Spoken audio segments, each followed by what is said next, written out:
Hi book friends, I'm Addie and this is Books and Tea Time, and today we're doing a tag video.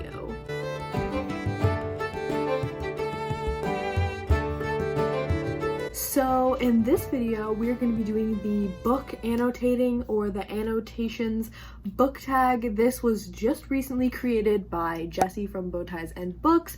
I saw their video and I absolutely loved it. I thought it was so cool and clever, so I'm really excited to be doing this tag today and answering all 14 of these questions that Jesse has posed to the bookish community. I wrote down all of the questions in like this little YouTube notebook where I do like video planning and stuff, and my answers to those questions. So we're going to go through all of this fun stuff together and just have a moment, book nerd to book nerd, about how we annotate, if we annotate, why, when, where, etc. Don't forget to check out Jesse's original video below. I'll have their channel linked and their tag video linked. We're gonna dive right into question number 1, which is, do you mark your annotations with page flags? And the answer is yes, I absolutely do. I love a good page flag, and my page flag preference, if you will, has changed over the years. I started out with like those big like post-it note square sized ones, and then I went down to like half post-its, and now I've evolved to not only to these size, but now over the past year I exclusively use transparent page flags. So like when you put this on the page, you can see through it, so that I don't have to like pull them up when I need to read something and then like put them back down, and like the stickiness wears away after a while. So I really love these because these are transparent, and the other brand that I really like is the like actual post-it note versions, which I was using for Hood Feminism. If you can see them, they're like colored at the edge and then transparent, and you can see through them clearly. So that is my flag preference. Not that that was the question. The question was, do I use them? And the answer is yes, I do. Question number 2, do you match page flag colors or do you have a set color system? And I would say that yes, I match them to either the cover of the book or the vibe that the cover gives me or the vibe that the book gives me. Honestly, it's just like a gut reaction to the book. Like sometimes I'll match the cover and the color. Like right now I'm annotating Outlawed by Anna North, and I'm using pink post-it flags because like there's pink on the cover, and I thought it looked nice. Yeah, I can't find an example. I'm looking around at all my books and of course I can't find one. I should have better prepared, but I'll go by the vibe of the book, you know, whatever it gives me. Like if I feel it's gonna be a depressing or like moving experience for me, maybe I'll use blue. Or if purple's the only color I have left, I'll use purple.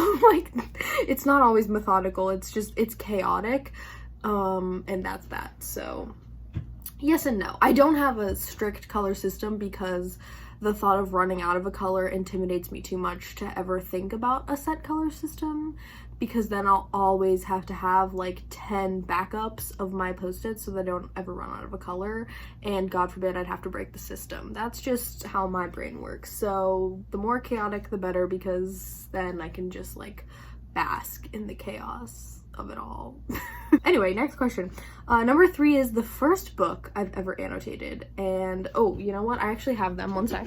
The first book I've ever annotated is a toss-up, because I started annotating in 10th grade, and specifically I remember this because like I didn't really annotate at all my 9th grade year, but then like when you do summer reading, you buy your own copies of books as opposed to like the school providing you with a copy you have to return. So like I would never write in those ones because like I had to give them back and it felt weird. But I do remember that the first summer reading assignment I had the summer before 10th grade was Hiroshima by John Hershey, and I didn't post-it flag this one as much. They're like a little ones at the top, but I did underline this one, and I remember for the first time like I was like underlining stuff that I wanted to write about in like this little journal we had to do, and stuff that I wanted to remember for class discussion. But at the same time I also in 10th grade annotated To Kill a Mockingbird, and I've actually since then ripped out the page flags, but I did do some highlighting of like my favorite lines, favorite passages, and like I starred a couple of like sections that I wanted to write about for like my first like big paper project that I did in 10th grade, which was on To Kill a Mockingbird. Question number 4, have you ever been against annotating? And I would definitely say no. I used to only do it to my school books rather than like the fun books that I was reading, but honestly it's just because over time I've really like honed the skill of annotating through like college and stuff to the point where I really enjoy doing it. I think actually one of my high school teachers said like the first time you take a pencil to a book is like the point of no return, is like after that you always have to have a pencil in hand when you're reading, or like highlighters or something, because like once you've done it once you can't ever really go back because it's just a new way to experience the book. And I definitely think that that happened for me, but I never was like, oh, I would never write in one of my books. Like, I mean, when I was younger, I would only read library books, and like it wasn't until like later in high school and in college when I started buying books for myself more. Really the only reason I haven't done it earlier, I think, is because I didn't own all the books that I was reading. Okay, question number 5 is, did you ease into annotating or did you dive in? And I guess I would say that I eased into it because it's really progressed a lot. Like I explained the size of my flags progressing over time, but also just like my system and the detail and the work that I put into it, I think, has just progressed over time. Question number 6, do you keep unannotated versions of the books that you have annotated? And I would say that I don't do this on purpose necessarily, but I definitely do have some copies of like my absolute favorite books. Like I have actually 2 annotated copies of Frankenstein. I have 2 separate copies that are annotated and one that I just got for Christmas that's like a fancy copy. And same thing with Dracula. I have 3 copies of Dracula, one which is annotated, one that's a really fancy copy, and one that's a Barnes & Noble edition, which is still fancy. And like for Jane Austen's books, I have the ones that I owned before reading them that were gifted to me, and then the versions I had to buy for school when I took my Austen and Bronte classes. But like I don't really go out of my way to have 2 copies. It's kind of just if like I really like the book and I have a lot of copies. I actually have 2 copies, different copies of The Golden Compass by Philip Pullman, both of which are annotated with different things as the center of what I needed to focus on in that book. So I would say more often than not I have 2 copies that are annotated for different reasons. I actually have 2 copies of Wuthering Heights that are annotated with different themes in mind. Am I crazy? More often than not I have 2 copies of a book that are both annotated than I would have one that's not and one that is. If that means anything to you. Question number 7 is, has anyone ever annotated a book for you as a gift? And unfortunately my answer is no, but if anyone ever did that for me, I would instantly adopt them as my best friend. Instantly you would become my bookish BFF. If anyone ever took the time and effort to do that for me, I would burst into tears. It would be the best gift I've ever been given in my life.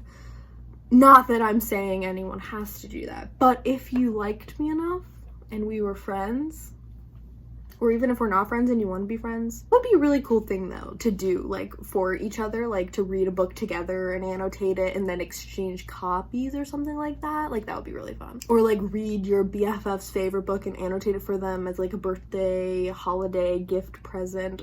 Question number 8 is, do you mind used books with annotations from someone else that is already in them? And my answer is no. I think that's really cool. Similar to like if someone did it for me as a gift, like if I find one at a used bookstore that already has stuff underlined, it's just really cool because it calls attention to something that I might have glanced over. Like someone else reading it and noticing something and making comment on it is so fascinating to me. Like that's why I love being an English student so much, and why I loved all my English classes, is it really transforms your experience of a book when you read it and then discuss it with other people. So like when you find a book that you haven't read for a class, or like you haven't read in that kind of a setting and someone else has already put their ideas into it, it's kind of like getting a little semblance of that. And so I really love that. I just think it's super cool. I could interact with a stranger through a book that we both read. If I ever get a little library, which I really want to, I would put all annotated books in it, like to give to like my neighborhood, my community, I think that would be super sweet. All right, moving along. Question number 9 is, have you ever been judged for writing in your books? Like given hateful or shocked stares or people commenting? And I would say no. I've definitely been teased by my family and by Alexander and like other people who aren't like book nerdy like I am, like outside of like the English literature space and outside of booktube. People have definitely been like making fun of me for my post-its or like just lightheartedly teasing me for it, but I've never been like verbally attacked or like made to feel like I was doing something wrong. Question number 10 is, what do you annotate with? So for a very, very, very long time, I would do pencil for underlining and commenting in margins, and then post-it flags to flag what I marked so that I could easily find the page. And that has still been a consistent system that I've used. As I said, I really like these post-it flags, and I like the like post-it brands flags, like these are Target's version. I would never use pen, but I will say over the past few months in like January, my professor suggested that I use mild highlighters, and it has changed my annotating experience. It's an absolute game changer. So the brand that I really like are these mild highlighters from Shuttle Art. I get them on Amazon. You can also get a pack with like 30. I also have that because I'm a psycho. They're mild light liners, and what I've been doing is I'll make a key in the front and use different colors for different themes that I'm tracking. And again, I started doing this for school, but as my other practices of annotating they've leaked into my fun reading, and I've been doing this with a couple of my fun reads recently because I don't know, I can't stop myself. I read the first 30 pages of a book and I'm like, I already have like 4 colors in mind, and then I'll go back and start highlighting everything, and it's a fun time. Question number 11 is, have you ever regretted annotating? And I would say no. Actually, I think the opposite is that I've only ever wished that I would have annotated a book, but like you can always reread and annotate, so it's not like that big of a deal. But a lot of times like I'll listen to audiobooks and I'll be like, wow, that was so good, I need to get a physical copy so that I can reread it and annotate it. I do actually have several books on my bookshop wish list that are for that purpose, that I've already read but that I want physical copies of so that I can annotate them because I just love it. But I would never regret annotating a book. Question number 12 is, why do you annotate? And this is such a good question, and I have multiple answers, multiple reasons, I suppose. First is that it just helps me to like focus more when I'm reading, and especially for school, it helps me to like pick out stuff that I want to remember for papers or for class discussion, or that I just really, really love. Just helps me to remember and digest the book more. Also because it's a chance to engage in like a conversation with the book, which I think is just like such a special and unique thing about books and about reading that I just absolutely, I get so like nerdy and like wistful about it, and like I just I feel like such a dork when I say this to other people because I'm just like, wow, I really love books and I love reading. But I do, it's amazing, like to have a chance to like engage in a conversation, in a dialogue with an author and characters and a whole mindset and universe and world that's from a different time period or a different place on earth if it's written out. Like it's magic. It is magic, like real life magic. Magic exists, and it's reading books and annotating books. Question number 13 is, when you're underlining, do you use a ruler? My answer is hell no. I don't have time for that.